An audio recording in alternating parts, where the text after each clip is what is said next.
নির্বাচনী হলফনামায় দেশি সম্পদের পাশাপাশি বিদেশি সম্পদের হিসাব বিবরণী দিতে হবে বলে জানিয়েছেন দুদক চেয়ারম্যান ডক্টর আব্দুল মোমেন।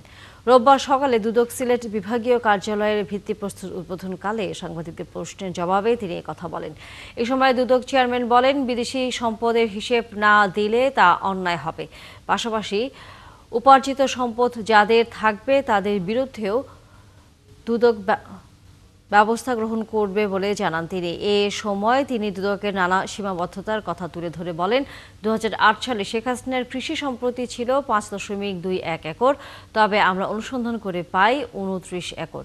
সে সময় দুদক সেটি তদন্ত করে বের করলেও ব্যবস্থা নেওয়া হয়নি।